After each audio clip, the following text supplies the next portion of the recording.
अस्सलाम वालेकुम। असांजो अॼु जो जेको टॉपिक आहे उहो आहे क्योटो प्रोटोकॉल ऐं असांजो लेक्चर नंबर 34 आहे। अच्छा, असां प्रीवियसली जेको टॉपिक डिस्कस कयोसीं एटमॉस्फेरिक पॉल्यूशन, हे टॉपिक बि हुन सां रिलेटेड ई आहे, तंहिंजे करे मां चयो त हे बि हुन सां असां गॾु कंटिन्यू कयूं। हाणे क्योटो प्रोटोकॉल खे डिस्कस करण खां पहिरियां इन जो थोरो बैकग्राउंड असां ॾिसूं था। ठीकु आहे, त असां वटि हिकिड़ी ऑर्गेनाइज़ेशन आहे। ऑर्गेनाइज़ेशन त हुनखे नथा चई सघूं, या हिकु कन्वेंशन आहे असां वटि, उहा आहे असांजी UNFCCC। ठीकु आहे, हाणे हिन जो फुल फॉर्म छा आहे? United nation framework convention on climate change. ठीकु आहे, हे हिन जो फुल फॉर्म आहे। हाणे हीअ कन्वेंशन छा आहे? कन्वेंशन मतिलबु ईअं सम्झो मीटिंग। ठीकु आहे, हाणे इहा एस्टेब्लिश करें थी या करें ठदी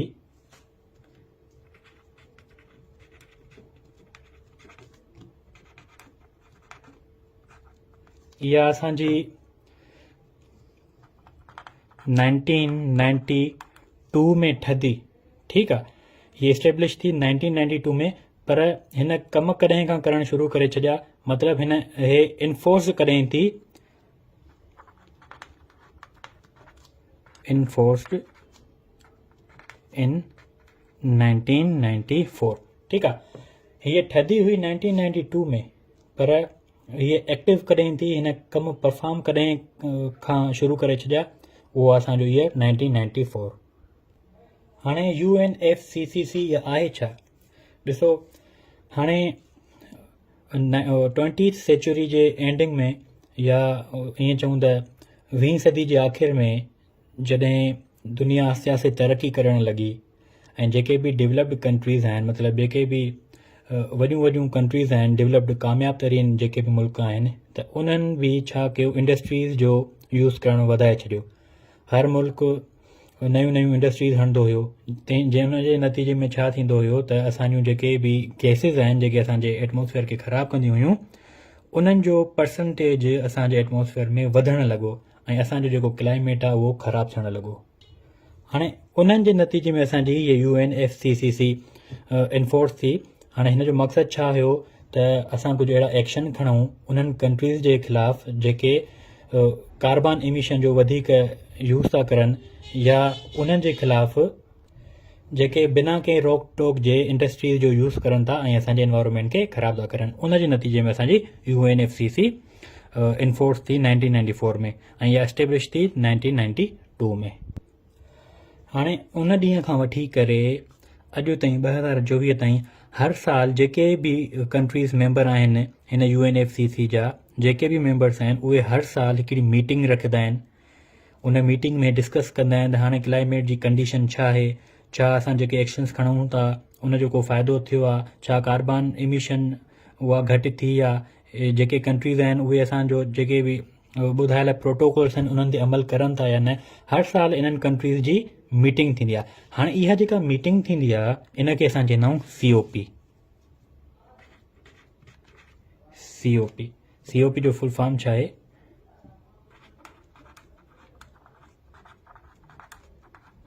conference of the parties. Conference of the parties. ठीकु आहे, पार्टीज़ कहिड़ियूं आहिनि? उहे मुल्क जेके हिन जो हिसो आहिनि। उहे जॾहिं कॉन्फ्रेंस माना मीटिंग, उहे मुल्क जेके UNFCCC जो हिसो आहिनि, उहे मुल्क जॾहिं मीटिंग कंदा आहिनि हर साल, उन मीटिंग खे असां चवंदा आहियूं COP। हाणे अहिड़ियूं COP मतिलबु अहिड़ियूं मीटिंगूं घणियूं थी चुकियूं आहिनि? असांजूं 28। ठीकु आहे, हाणे रिसेंटली असांजी 28 COP थी जेका दुबई में थी हुई। हाणे हे UNFCCC कंदी छा आहे? या पहिरियां त कंहिं बि इशू खे ॾिसंदी आहे त मसइलो आहे कहिड़ो। ठीकु आहे, जीअं हिते हाणे क्लाइमेट चेंज जो मसइलो आहे। ठीकु आहे, उन खां पोइ हीअ जेका COP आहे, ठीकु आहे, इन COP में हे मीटिंग कंदा आहिनि, पोइ उते डिस्कस कंदा आहिनि त इहो असांजो मसइलो आहे छा, ठीकु आहे। उन खां पोइ छा कंदा आहिनि, उन मसइले जी जड़ ॾिसंदा आहिनि त हे जेको असांजो मसइलो आहे इहो मसइलो पैदा किथां खां थो थिए। जीअं कल्ह असां पॉल्यूटेड गैसिस खे डिस्कस कयोसीं, असां उनजो सोर्सिस खे बि डिस्कस कयोसीं त उहे गैसिस पैदा किथां थियूं थियनि। त हे छा कंदो आहे, इन मसइले जी जड़ खे ॾिसंदा आहिनि त इहो पैदा किथां खां थो थिए, जंहिंखे असां चवंदा आहियूं ओरिजिन ऑफ इशू, ठीकु आहे। उन खां पोइ हे छा कंदा आहिनि, उन जा पॉसिबल सॉल्यूशंस कहिड़ा कहिड़ा आहिनि, पॉसिबल सॉल्यूशंस मतिलबु कहिड़ा कहिड़ा उहे सॉल्यूशंस आहिनि जेके असां वटि मौजूदु आहिनि, जंहिंखे यूज़ करे असां हिन मसइले खे सॉल्व करे सघूं था। इहो सॼो कमु कंहिंमें थींदो आहे, इहो सॼो कमु थींदो आहे UNFCCC में। उन खां पोइ हे छा कंदा आहिनि, उन खां पोइ हे हिकिड़ो ड्राफ्ट फ्रेमवर्क ठाहींदा आहिनि, ड्राफ्ट फ्रेमवर्क। हाणे हिन ड्राफ्ट फ्रेमवर्क में छा थींदो आहे त हिननि में उहो हर शइ हिननि जी मौजूदु हूंदी आहे त कहिड़े तरीक़े सां असांखे कमु करिणो आहे, कहिड़ा असांखे रूल्स ठाहिणा आहिनि, कहिड़ा असांखे एक्शन्स खणणा आहिनि, उहो सॼो हिन ड्राफ्ट फ्रेमवर्क में हीअं सम्झो हिकिड़ो रूल बुक हूंदो आहे, हिन में उहो लिखियलु हूंदो आहे। हाणे time by time in draft framework में चेंजिस ईंदियूं वेंदियूं आहिनि, ठीकु आहे। जीअं अॼु को हिकिड़ो मसइलो आहे त उन मसइले खे हल करण जे लाइ हिन में असां कुझु रूल लिखियासीं। हाणे 5 सालनि खां पोइ हिकिड़ो नओं मसइलो एनवायरमेंट सां रिलेटेड पैदा थिए थो त उन जे लाइ वरी कुझु नवां रूल्स हूंदा, ठीकु आहे। त पोइ उन जे लाइ हिन में वरी चेंजिस करणी पवंदी। हाणे जेका टाइम बाय टाइम चेंजिस हूंदी आहे हिन में ईंदी वेंदी आहे, हिते लिखूं टाइम बाय टाइम चेंज, ठीकु आहे। हाणे जेका टाइम बाय टाइम चेंज आहे इन खे असां चवंदा आहियूं अमेंडमेंट,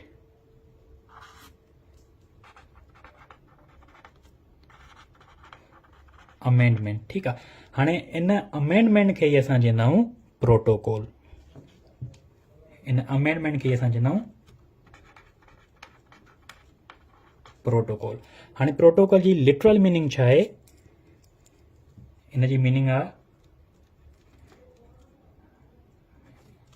हिन जी मीनिंग आहे सेट ऑफ एक्शंस, ठीकु आहे। प्रोटोकॉल जी माना छा आहे, प्रोटोकॉल जी माना आहे सेट ऑफ एक्शंस।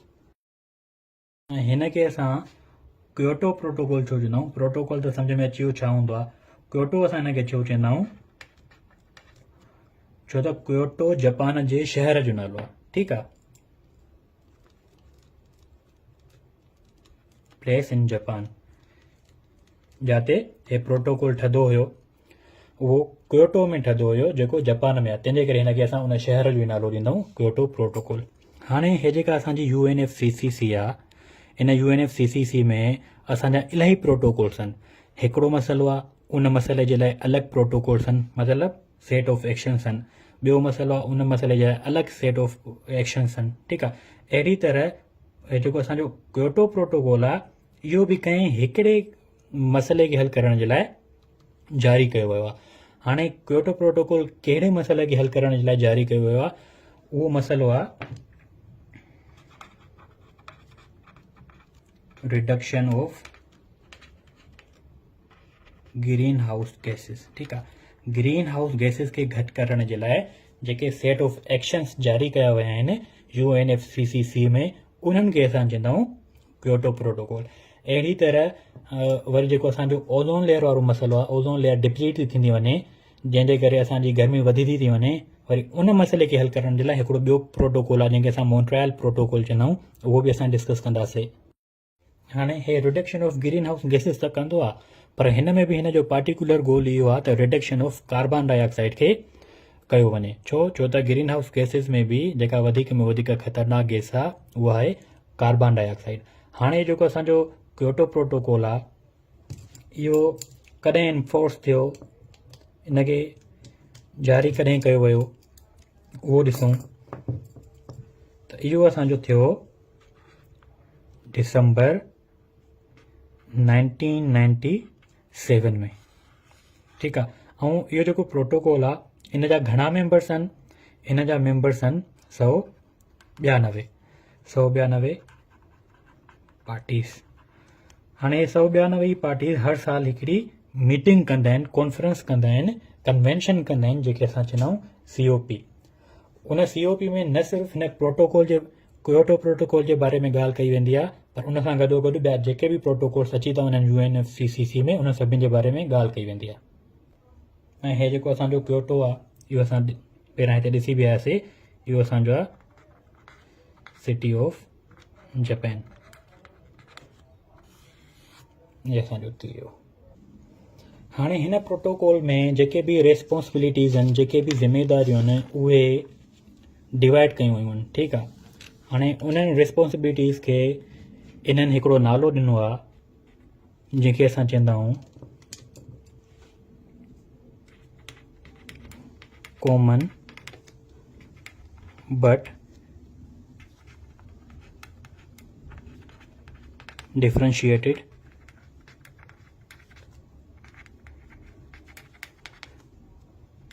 रिस्पॉन्सिबिलिटीज़। ठीकु आहे। Common but differentiated responsibilities. हाणे हिन जो मतिलबु छा आहे? हाणे कॉमन बट डिफरेंशिएटेड रिस्पॉन्सिबिलिटीज़ छा हूंदियूं आहिनि, हिनखे सवली सिंधी में सम्झूं था। ॾिसो, हाणे क्योटो प्रोटोकॉल में इहो लिखियलु आहे त जेका बि इमिशन ऑफ कार्बन डाइऑक्साइड थिए थी, उहा इमिशन करे थो डेवलप्ड कंट्री। जेको कामयाबु तरीन मुल्क आहे, उहो हिन जो ज़िम्मेदारु आहे, छो त इंडस्ट्रीज़ वधीक उन जे मुल्क में लॻल आहिनि न। त इन जे करे जेका इमिशन आहे कार्बन डाइऑक्साइड जी, त उहो कामयाबु तरीन जेका डेवलप्ड कंट्री आहे उहा ई करे थी। हाणे को ग़रीब मुल्क आहे पाकिस्तान जहिड़ो, त उन में त इंडस्ट्रीज़ लॻल ई न आहिनि। त इंडस्ट्रीज़ न आहे लॻल, त पाकिस्तान त इमिशन नथो करे सघे, कार्बन डाइऑक्साइड प्रोड्यूस नथो करे सघे, तंहिंजे करे इहो हिन जो ज़िम्मेदारु न आहे। इन जे करे ई हाणे इनखे असां चवंदा आहियूं common but differentiated responsibilities. Common जो मतिलबु आहे त सभु मुल्क इन में पार्टिसिपेट कंदा कार्बन डाइऑक्साइड खे घटि करण में, पर डिफरेंशिएटेड रिस्पॉन्सिबिलिटीज़, पर ज़िम्मेदारी सभिनि जी अलॻि अलॻि हूंदी। ठीकु आहे। हाणे हे जेको क्योटो प्रोटोकॉल आहे, इन में जेके बि लिमिटेशन्स लॻायूं वयूं आहिनि, त उहे सभु लिमिटेशन्स लॻायूं आहिनि डेवलप्ड कंट्रीज़ जे लाइ। जेके कामयाबु मुल्क आहिनि, जीअं जापान थी वियो, रशिया थी वियो, USA थी वियो, उन्हनि मुल्कनि जे लाइ इहे रिस्पॉन्सिबिलिटीज़ आहिनि। त उहे मुल्क कुझु अहिड़ा कम कंदा ऐं उहे कम करे इन कार्बन डाइऑक्साइड खे रिड्यूस कंदा। पर जेके डेवलपिंग कंट्रीज़ आहिनि, जीअं ग़रीब मुल्क थी वियो, बांग्लादेश ऐं पाकिस्तान वांगुरु, उहे बसि वेही करे सिर्फ़ु ॾिसंदा। ठीकु आहे। हाणे इहे ग्रीन हाउस गैसेस असां ॾिसूं आहिनि कहिड़ियूं। ग्रीन हाउस गैसेस, हाणे पहिरां असांजी अची थी वञे, पहिरों नंबर जेका ख़तरनाक गैस आहे कार्बन डाइऑक्साइड। ठीकु आहे। CO2, हे फार्मूला बि न यादि करे छॾियो। उन खां पोइ असांजी अची थी वञे मीथेन, CH4 जेका असांजी नेचुरल गैस हूंदी आहे। उन खां पोइ असांजी अची थी वञे नाइट्रस ऑक्साइड N2O। ठीकु आहे। उन खां पोइ असांजी अची थी वञे सल्फर हेक्सा फ्लोराइड। ठीकु आहे, जंहिंजो फार्मूला SF6। उन खां पोइ असांजी पंजी अची थी वञे हाइड्रो फ्लोरो कार्बन HCF। ठीकु आहे। इहे असांजूं पंज आहिनि ग्रीन हाउस गैसेस।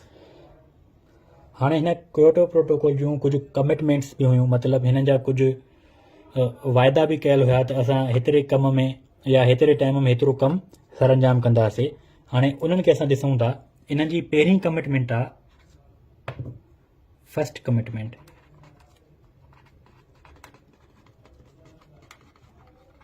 हाणे हे जॾहिं नई ठही हुई त इन छा चयो हुयो? इन चयो हुयो त 2018 खां वठी करे 2008 खां वठी करे 2012 ताईं असां छा कंदासीं। हाणे इन्हनि इहो चयो त 1919 में 1990 में जेतिरो असांजो क्लाइमेट चेंज हुयो, मतिलबु 1990 में जेतिरो percentage of green house gases असांजे इन्वायरमेंट में हुयूं। ठीकु आहे। ॾिसो, उन महिल त घटि हुयूं, वरी 2000 में वधी वियूं, वरी 2010 में अञा वधी वियूं, वरी 2020 में अञा वधी वियूं।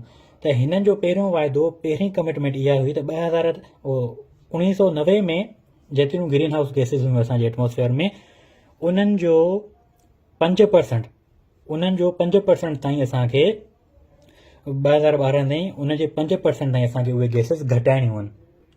ठीकु आहे, 5% ऑफ 1999। ठीकु आहे, ॿीहर बि हिनखे ॾिसूं था त हिन जो पहिरीं कमिटमेंट इहा हुई, पहिरियों हिननि जो कयल वाइदो इहो हुयो त 2008 खां वठी 2012 ताईं असां जेका कार्बन जी परसेंटेज आहे एनवायरमेंट में उनखे घटाईंदासीं।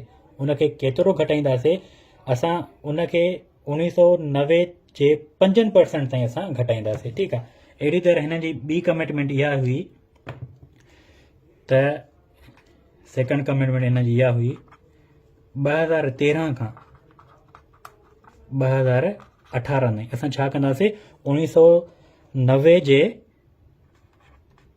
18% ताईं घटाईंदासीं। ठीकु आहे, पर इन्हनि जी जेका फर्स्ट कमिटमेंट हुई इहा बि फेल थी वई, जेका हिननि जी सेकेंड कमिटमेंट हुई इहा बि फेल थी वई। हाणे इहो जेको असांजो क्योटो प्रोटोकॉल आहे, इन जा प्रिंसिपल्स कहिड़ा कहिड़ा आहिनि, मतिलबु इन जा ऑब्जेक्टिव्स कहिड़ा कहिड़ा आहिनि, इहो छा करणु चाहे थो, इहे कहिड़ा कम परफॉर्म करणु चाहे थो। ठीकु आहे, ऑब्जेक्टिव्स इन जा कहिड़ा कहिड़ा आहिनि या इन जा प्रिंसिपल्स ई लिखी छॾियूं, प्रिंसिपल्स। ठीकु आहे, त हाणे इन जो पहिरियों प्रिंसिपल इहो आहे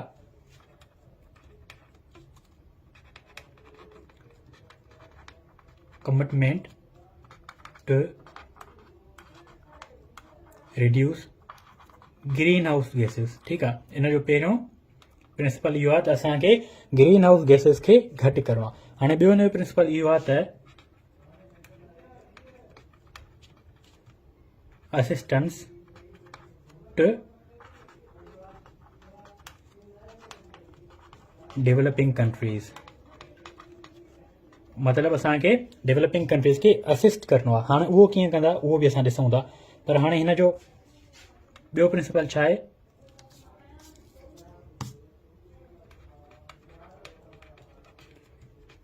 strong the mechanism. Strong the mechanism मतिलबु इन जो मतिलबु इहो त हाणे हे जेको प्रोटोकॉल आहे इहो फंक्शन कंदो आहे, इहो कमु कंदो आहे। हाणे हे कंहिं मैकेनिज़म ते बेस्ड आहे, उन मैकेनिज़म खे फॉलो करे हे उन कम खे परफॉर्म कंदो आहे। ठीकु आहे, त हाणे हिन जो इहो प्रिंसिपल आहे त उहो जंहिं मैकेनिज़म खे फॉलो करे कमु करे थो त असांखे उन मैकेनिज़म खे बि स्ट्रॉन्ग करिणो आहे। ठीकु आहे, जंहिंमें अची थो वञे मॉनिटरिंग, मतिलबु असांखे इहो मॉनिटर करिणो आहे त कहिड़ा मुल्क इमिशन घटि करनि था, कहिड़ा वधीक करनि था, या हिन प्रोटोकॉल में जेके बि लिमिटेशन्स आहिनि, जेके बि रूल्स आहिनि उन्हनि खे फॉलो करनि था या न। उन खां पोइ रिपोर्टिंग, ठीकु आहे, उन खां पोइ अकाउंटिंग। हाणे इहे जेके आहिनि इहे हिन जा प्रिंसिपल्स आहिनि। हाणे असां मैकेनिज़म ॾिसूं था त हे कहिड़े मैकेनिज़म ते बेस्ड आहे। ठीकु आहे, कहिड़े मैकेनिज़म खे फॉलो करे हे पंहिंजा कम परफॉर्म कंदो आहे। हाणे उन मैकेनिज़म खे असां नालो ॾींदा आहियूं फ्लेक्सिबल मैकेनिज़म। ठीकु आहे, हाणे हिन फ्लेक्सिबल मैकेनिज़म में असां वटि 3 पॉइंट यादि करण जे लाइ अची वञनि था। पहिरियों असांजो आहे joint implementation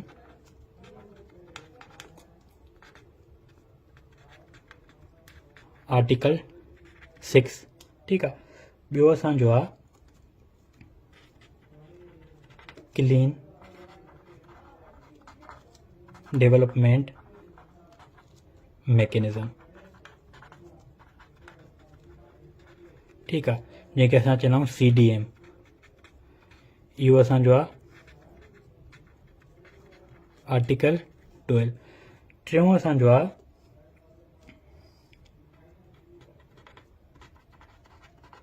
international emission trading. इहो असांजो आर्टिकल 17, या हिन खे असां हीअं बि चई था सघूं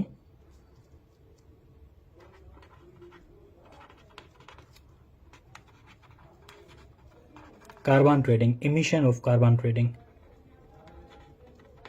इमिशन ऑफ कार्बन ट्रेडिंग। हाणे हे कमु कीअं कंदा आहिनि ॾिसो, हाणे हे जेको असांजो क्योटो प्रोटोकॉल आहे इन में जेके रूल्स आहिनि उहे फिक्स आहिनि, ठीकु आहे।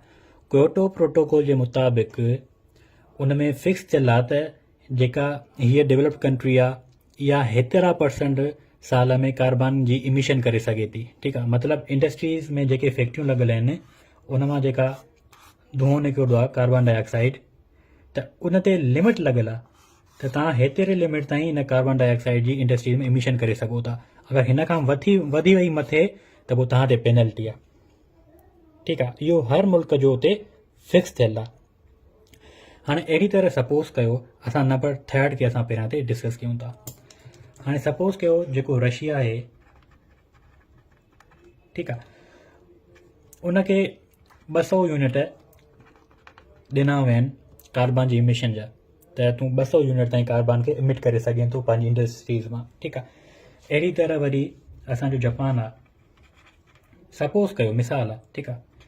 जापान खे असां ॾियूं था 100 यूनिट, जापान खे 100 यूनिट ॾिना विया आहिनि त तूं इंडस्ट्रीज़ मां 100 यूनिट कार्बन डाइऑक्साइड जी इमिशन करे सघें थो, ऐं रशिया खे 200 यूनिट साल जी, ठीकु आहे। हाणे पोइ रशिया छा थो करे, रशिया खे 200 यूनिट ॾिना विया आहिनि पर रशिया करे थो 250 यूनिट जी इमिशन, ठीकु आहे। 50 हिन जो वधी वियो। ऐं जापान खे 100 ॾिना विया आहिनि त जापान छा थो करे 50 यूनिट जी इमिशन करे थो ऐं 50 हिन जो बची थो पए।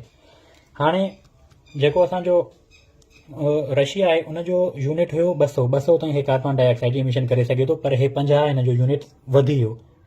पर जेको जापान आहे उनखे 100 यूनिट ॾिनल हुयो पर हिन 50 यूनिट जो यूज़ कयो, 50 यूनिट हिन जो बची पियो। हाणे हे जेको हिन जो 50 यूनिट बची पियो आहे जापान जो, ठीकु आहे, इहो यूनिट हे रशिया पैसनि सां ख़रीद कंदो, ठीकु आहे। 50 यूनिट जीअं हिन जो पोइ हिते 50 पूरो थी वञे। सपोज़ कयो पाकिस्तान खे 200 यूनिट जी इजाज़त ॾिनल आहे, ठीकु आहे, पर पाकिस्तान वटि इंडस्ट्रीज़ आहे ई न त हू 200 यूनिट इमिशन करे कान, ठीकु आहे। पोइ इन जे बदिरे इंडिया छा चवंदो, असांजो जेको दोस्त आहे इंडिया चवंदो त यार तव्हां त हूअं ई इमिशन नथा कयो, तव्हां वटि एतिरियूं इंडस्ट्रीज़ आहिनि ई न, ठीकु आहे, तव्हांजो हरूभरू इहो जेको 200 यूनिट जी कोटा या ज़ाया थी वञे, पोइ असां तव्हांखे पैसा था ॾियूं या कोटा असांखे ॾियो।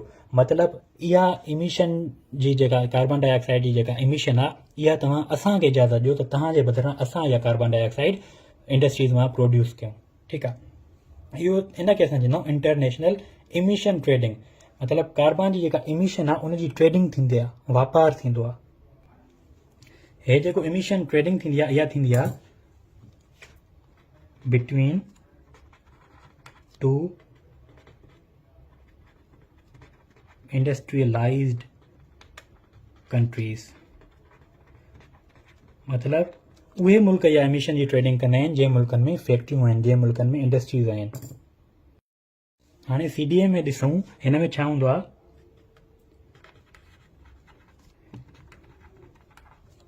Industrialised country is investing in developing countries.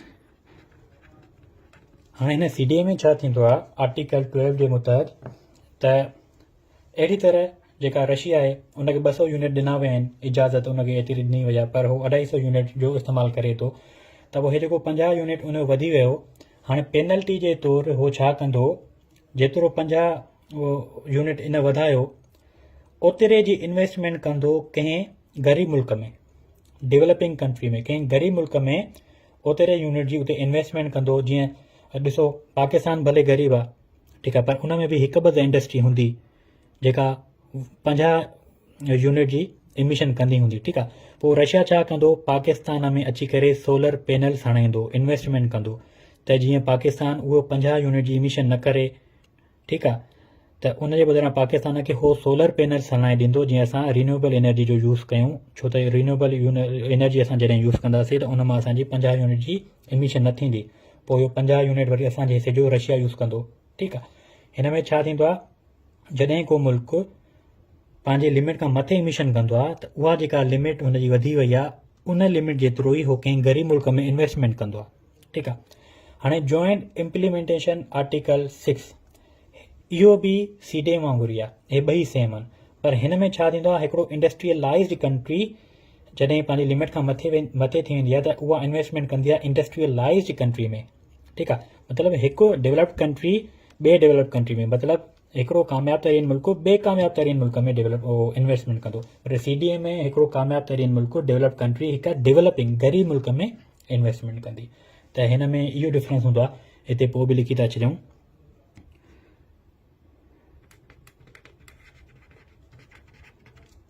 Industrialised country is investing in industrialized countries। ठीकु आहे। त उमेद आहे त तव्हांखे फ्लेक्सिबल मैकेनिज़म जेको हूंदो आहे उहो कीअं कमु कंदो आहे त उहो सम्झ में अची वियो हूंदो। ठीकु आहे। हाणे जॾहिं रशिया ॾिसो 50 यूनिट वधाए वञे थो, अगरि हाणे रशिया उहो कंहिं मुल्क खां 50 यूनिट ख़रीद करे थो त उहो अची वेंदो इंटरनेशनल इमिशन ट्रेडिंग। ठीकु आहे। अगरि रशिया कंहिंखां अगरि ख़रीद नथो करे, ओतिरे जी कंहिं मुल्क में इन्वेस्टमेंट करे थो, ठीकु आहे, त उहा इन्वेस्टमेंट जॾहिं हो कंहिं डेवलप्ड कंट्री में कंदो त उन में अची वेंदो जॉइंट इम्प्लीमेंटेशन में अची वेंदो, पोइ हिन में न ईंदो इंटरनेशनल ट्रेडिंग में। पर उहो रशिया जॾहिं कंहिं ग़रीब डेवलपिंग कंट्री में इन्वेस्टमेंट करे थो त उहो पोइ अची वेंदो क्लीन डेवलपमेंट मैकेनिज़म।